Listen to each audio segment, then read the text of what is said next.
रात का समय था। जंगल की खामोशी में गहरे अंधेरे ने समा लिया था, जैसे दुनिया का कोई अंत ही नहीं था। सिर्फ हवा की सरसराहट और दूर से आती किसी जंगली जानवर की आवाजें ही सुनाई दे रही थीं।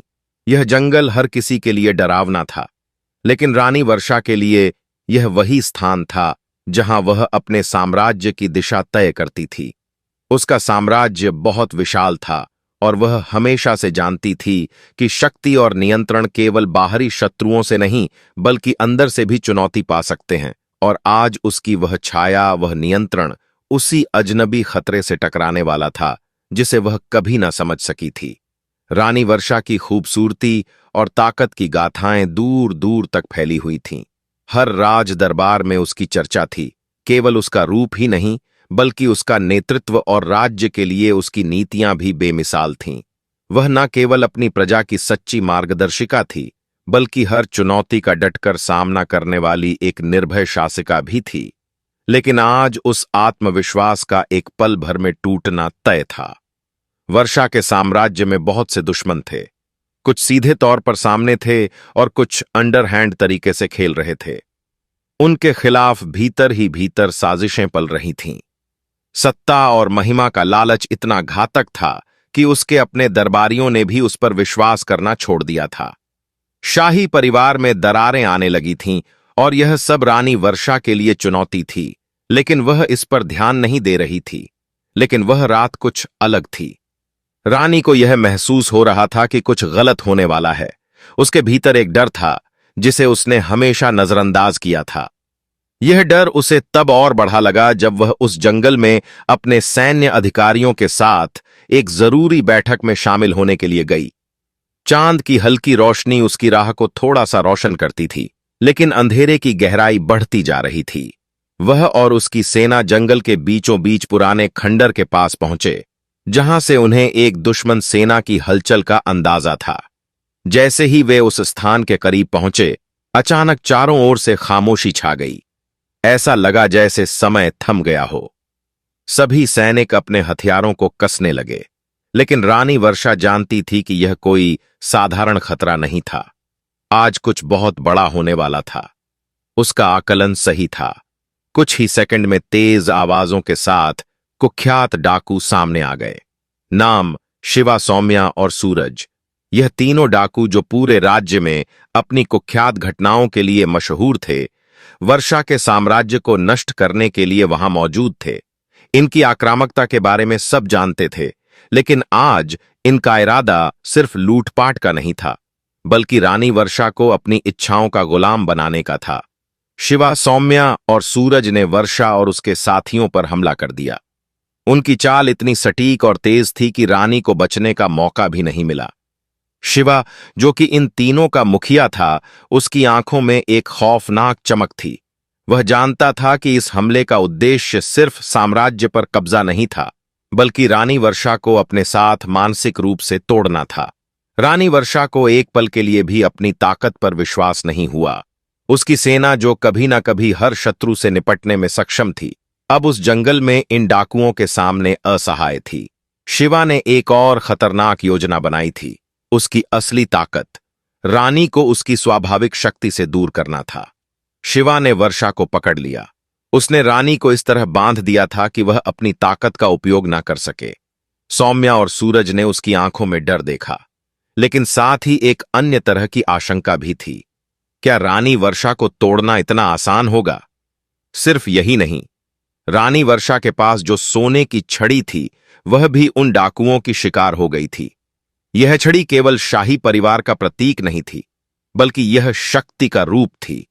जिस क्षण शिवा ने वह छड़ी छीनी, रानी वर्षा को महसूस हुआ कि अब वह सिर्फ शारीरिक रूप से नहीं बल्कि मानसिक रूप से भी हार चुकी है। उसकी सत्ता और प्रतिष्ठा को नष्ट करने का यह पहला कदम था। तुम्हारा राज्य अब हमारा है, शिवा ने क्रूरता से कहा।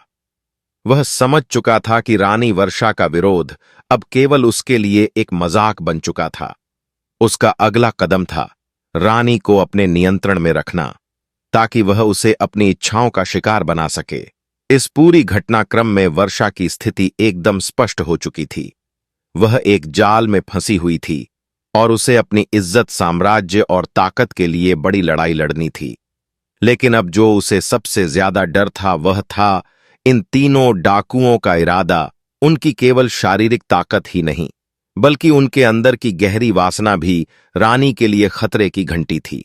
अब रानी के सामने केवल एक रास्ता था, या तो वह उन डाकुओं के सामने आत्मसमर्पण कर दे, या फिर अपनी पूरी शक्ति और बुद्धिमत्ता के साथ उनका मुकाबला करने के लिए तैयार हो जाए। रानी वर्षा की गिरफ्तारी के बाद जंगल की खामोशी अब पहले जैसी नहीं रही। चारों ओर सन्नाटा, और कुछ देर के लिए समय ने जैसे रफ्तार पकड़ ली हो। उसके साम्राज्य को हराने के लिए शिवा, सौम्या और सूरज ने अपना कदम और भी बढ़ा लिया था। लेकिन यह सिर्फ उनके हाथों की जीत नहीं थी, यह रानी के दिल और मन की लड़ाई थी जो शुरू हो चुकी थी। वर्षा को अभी तक पूरी तरह से समझ नहीं आ रहा था कि क्या हो रहा है।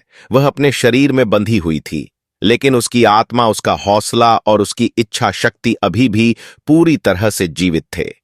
शिवा और साथियों ने उसे इस कदर जकड़ा था कि वह अपने किसी भी साथी को मदद के लिए नहीं पुकार सकती थी।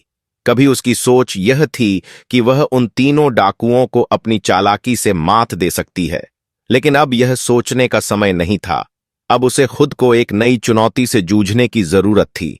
उसकी योजनाएं बदलने लगी थीं और वह अब उस खौफनाक स्थिति से बाहर निकलने का कोई तरीका खोजने में लगी थीं। शिवा, सौम्या और सूरज तीनों के पास एक सामूहिक योजना थी। उनका उद्देश्य सिर्फ रानी को परास्त करना नहीं था, बल्कि उसकी मर्जी के खिलाफ उसे अपने कब्जे में लाना था। शिवा का इरादा तो साफ था, वह रानी की शक्ति को छीनकर उसकी जगह खुद बैठना चाहता था। सौम्या चाहता था कि वह रानी को अपनी इच्छाओं का गुलाम बनाए, और सूरज सिर्फ उस हसीन खेल को देखना चाहता था जो वासना और सत्ता का मिश्रण था। यह तीनों पूरी तरह से अपनी योजना में एकजुट थे, लेकिन हर एक का इरादा अलग था। रानी को अब यह समझ में आ गया था कि उसका सामना इन डाकुओं से है, जो सिर्फ एक शारीरिक युद्ध नहीं लड़ रहे थे, बल्कि एक मानसिक युद्ध भी चला रहे थे। उन तीनों का खेल उसकी मानसिकता पर हमला कर रहा था। अब उसे एक ना एक दिन इनकी साजिश को समझना था, और फिर पलटवार करने का समय आ जाएगा। वर्षा के शरीर पर जख्म थे, लेकिन उसकी सोच और दिल की ताकत अब भी कायम थी।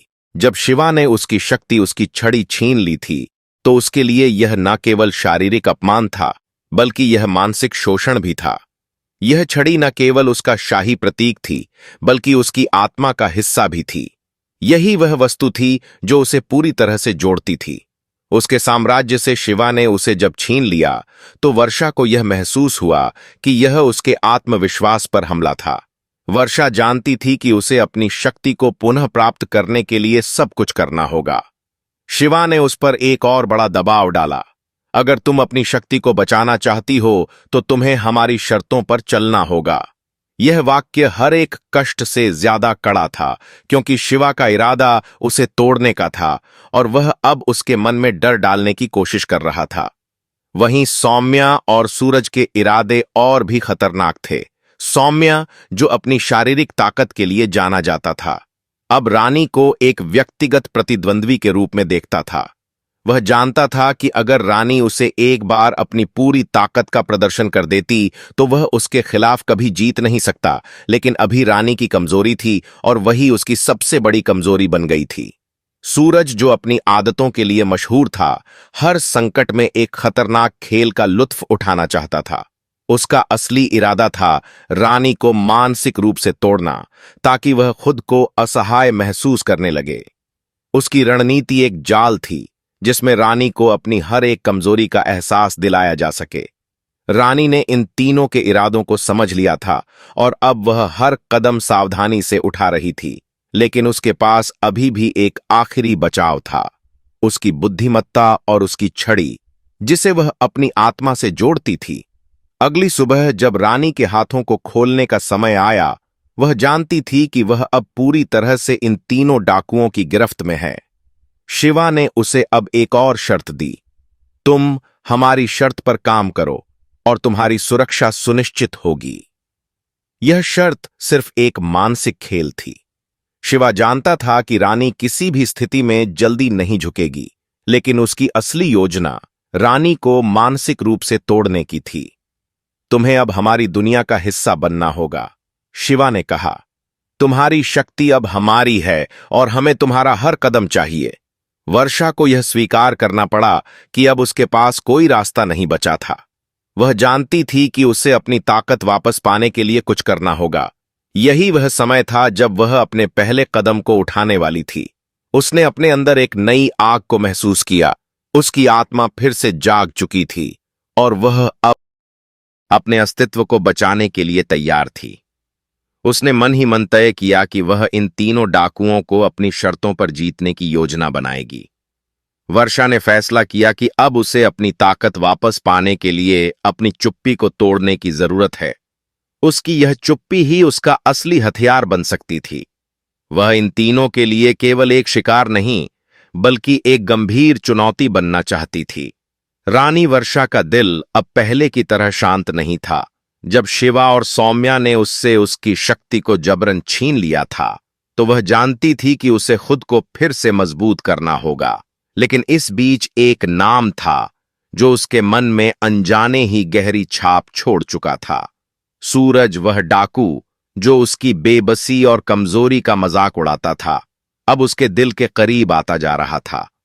रानी वर्षा को अब यह समझने में देर नहीं लगी कि उसे केवल बाहरी युद्ध नहीं लड़ना था, बल्कि उसे अपनी भावनाओं और रिश्तों से भी जूझना था।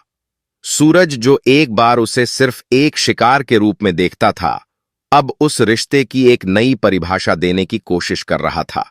यह तब की बात है जब वर्षा ने महसूस किया कि सूरज उसे सिर्फ एक अधीनस्थ राजकुमारी के रूप में नहीं देखता, वह उसे एक इंसान, एक महिला और एक चुनौती के रूप में देखता था। जब सूरज ने उसके सामने ये अब पूरी ताकत दिखाई थी, तो रानी ने पहली बार उसकी आंखों में एक अलग सी ताकत और आकर्षण महसूस किया। उस दिन से वर्षा के दिल में एक हलचल सी उठी थी और वह समझ नहीं पा रही थी कि क्या हो रहा था। सूरज का रानी के प्रति आकर्षण धीरे धीरे बढ़ रहा था और यह आकर्षण सिर्फ शारीरिक नहीं था। वह जानता था कि रानी केवल उसकी गुलाम नहीं बन सकती, उसे अपनी इज्जत और अस्तित्व का एहसास था। यही कारण था कि वह उसके साथ केवल शारीरिक संबंधों से अधिक कुछ चाहता था। वह उसे एक साथी के रूप में देखता था और वह इसे स्वीकार करने में संकोच नहीं कर रहा था। रानी वर्षा ने भी यह महसूस किया था कि सूरज उसे अपनी इच्छाओं और वासना के घेरे में बांधने के लिए नहीं, बल्कि एक नए तरह के रिश्ते के लिए प्रेरित कर रहा था। लेकिन यह रिश्ता इतना सरल नहीं था। रानी की आत्मा स्वतंत्रता की चाहत से भरी हुई थी और वह नहीं चाहती थी कि वह अपनी पहचान खो दे। वहीं सूरज, जो अपनी इच्छाओं में बंधा हुआ था, वह भी उसे पूरी तरह से नियंत्रित नहीं कर सकता था। धीरे धीरे सूरज और वर्षा के बीच एक अजीब सा आकर्षण बढ़ता गया। यह आकर्षण उन दोनों के बीच एक अजनबी रिश्ते की तरह था, जो एक तरफ शारीरिक और मानसिक दूरी बनाए रखता था और दूसरी तरफ दोनों के बीच एक गहरा संबंध स्थापित कर रहा था। रानी के दिल में उसकी उपस्थिति कुछ और ही थी और यही वह समय था जब उसे अपनी भाव को समझने की आवश्यकता महसूस हुई।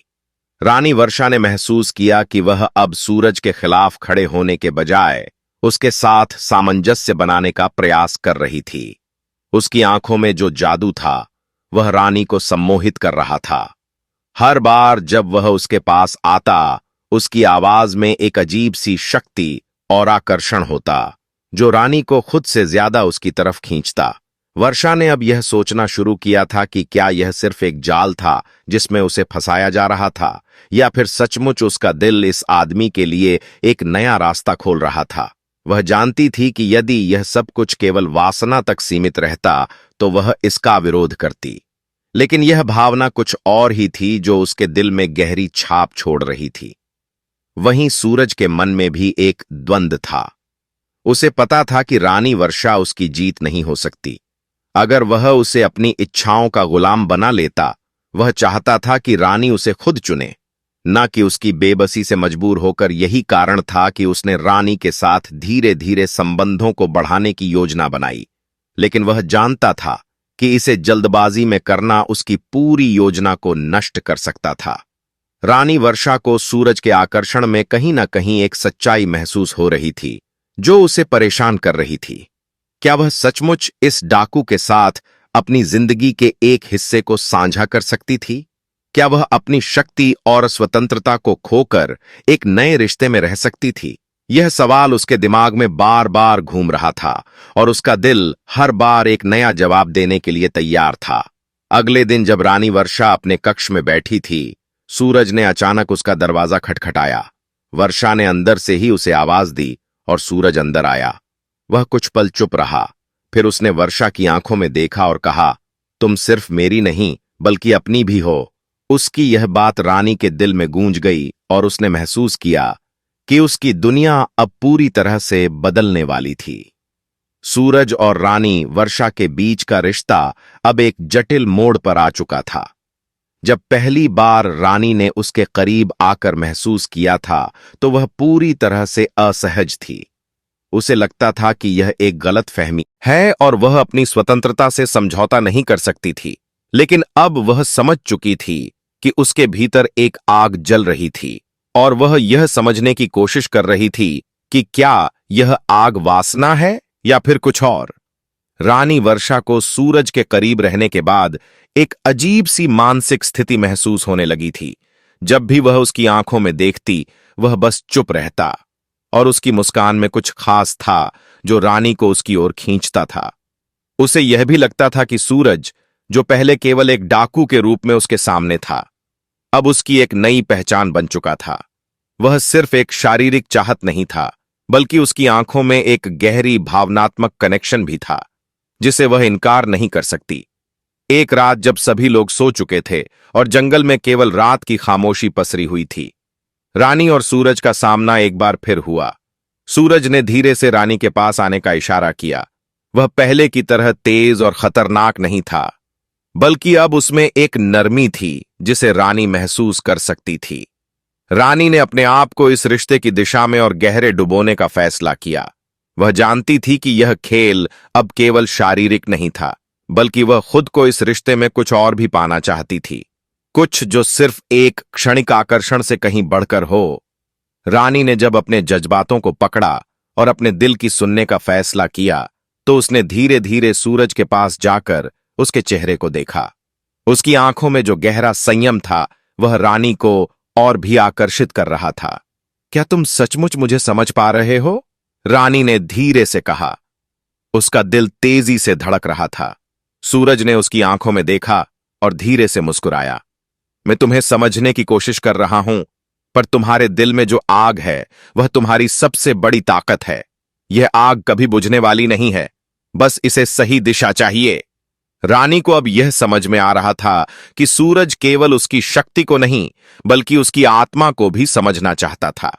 वह सिर्फ उसका शारीरिक शिकार नहीं बनना चाहता था, अब वह उसे एक महिला के रूप में देख रहा था, एक इंसान के रूप में। और यही बात रानी को उसके पास खींच रही थी। उनके बीच का रिश्ता अब केवल वासना नहीं रहा था, बल्कि यह कुछ गहरा हो गया था। रानी वर्षा ने महसूस किया कि इस रिश्ते में अब दोनों को अपनी भावनाओं का सामना करना था और यह हर कदम पर चुनौतीपूर्ण होगा। क्या हम इस आग को बुझा सकते हैं? रानी ने फिर से पूछा, अपनी आवाज में हल्का सा दर्द महसूस करते हुए। क्या तुम मुझसे वही चाहते हो जो मैं चाहती हूं? सूरज की आंखों में अब एक अलग सा गहरा भाव था। वह पूरी तरह से उसे समझ चुका था। हमारी भीतर आग एक दूसरे की वजह से जल रही है, वर्षा, और इसे बुझाना नहीं बल्कि इसे सही दिशा में जलाना है। यह वाक्य रानी के दिल में कहीं गहरे जाकर बस गया। अब वह जानती थी कि यह केवल एक शारीरिक आकर्षण नहीं था, बल्कि यह रिश्ता कहीं अधिक था। यह एक यात्रा थी जिसमें वे दोनों एक दूसरे के साथ अपना समय और ऊर्जा निवेश करने जा रहे थे। वे दोनों जान रहे थे कि अगर उनकी आग बुझानी है तो उसे सही तरीके से बुझाना होगा, ताकि वह एक नए रूप में जल सके जो उन्हें और मजबूत बना सके। उस रात रानी और सूरज ने एक नई शुरुआत की। दोनों ने अपनी भावनाओं और इच्छाओं को साझा किया और यह समझा कि एक दूसरे को अपनी ताकत बनाना ही उनका असली उद्देश्य है। हालांकि यह एक कठिन रास्ता था, लेकिन उन्होंने ठान लिया था कि वे इसे साथ मिलकर तय करेंगे। उनकी आग अब सिर्फ वासना से कहीं अधिक थी। ये एक नए रिश्ते की नींव रखने की दिशा में थी, जिसमें समझ, सम्मान और प्रेम दोनों की ताकत बन सकते थे। जैसे ही रानी वर्षा और सूरज के बीच का रिश्ता गहरा होता गया, वैसे ही उनकी दुनिया में एक नई आग लगने वाली थी। दोनों डाकू शिवा और सौम्या, जो पहले रानी को अपने कब्जे में रखना चाहते थे, अब महसूस करने लगे थे कि रानी का दिल और आत्मा किसी और के पास जा चुके हैं, और यह बात उन्हें कतई बर्दाश्त नहीं हो रही थी। रानी वर्षा के लिए यह समय बहुत ही संवेदनशील था। सूरज के साथ बिताए गए उन रातों ने उसे एक नई शक्ति और आत्मविश्वास दिया था, लेकिन अब उसे यह डर सता रहा था कि शिवा और सौम्या को यह पता चला तो वे दोनों उसके और सूरज के रिश्ते को तोड़ने के लिए कुछ भी कर सकते हैं। शिवा और सौम्या, जो हमेशा से उसे अपनी शक्ति का हिस्सा मानते थे, अब उसकी व्यक्तिगत स्वतंत्रता और उसके फैसलों को चुनौती देने के लिए तैयार थे। उनकी पूरी दुनिया अब रानी और सूरज के रिश्ते से उथल-पुथल हो रही थी और वे इसे अपने खिलाफ मानने लगे थे। यह बात एक दिन अचानक उस समय सामने आई, जब रानी वर्षा और सूरज अपने शिविर में अकेले बैठे थे। एक अजनबी खुफिया संदेश ने शिवा और सौम्या को इस रिश्ते के बारे में सूचित किया। दोनों ने बिना समय गंवाए योजना बनाई और चुपके से रानी और सूरज के खिलाफ एक महत्वपूर्ण कदम उठाने का फैसला किया।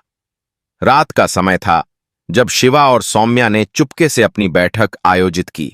हमारी शक्ति अब रानी के हाथों में नहीं रह सकती, शिवा ने गुस्से में कहा। उसकी आंखों में गहरी नफरत थी। अगर रानी ने सूरज के साथ मिलकर हमें चुनौती देने की कोशिश की तो हम उसे सबक सिखाएंगे। सौम्या ने उसकी बात को सही ठहराया। यह डाकू हमें बेवकूफ बना रहा है। हमें रानी को अपनी तरफ करना होगा। अगर उसने हमारे खिलाफ जाने की कोशिश की तो हम उसे उसकी ताकत से हटा देंगे। शिवा और सौम्या ने योजना बनाई कि वे रानी और सूरज के बीच के रिश्ते को नष्ट करेंगे। वे जानते थे कि उनका डर केवल यही था कि रानी, जो पहले उनकी शक्ति का हिस्सा थी, अब अपनी स्वतंत्रता की ओर बढ़ रही थी, और सूरज, वह डाकू जिसने रानी को समझने की कोशिश की थी, अब उनके रास्ते की सबसे बड़ी रुकावट बन चुका था। रानी वर्षा और सूरज ने एक साथ बैठकर अपनी योजनाओं पर चर्चा की थी, लेकिन शिवा और सौम्या को अब हर हाल में उन दोनों के खिलाफ मोर्चा लेना था।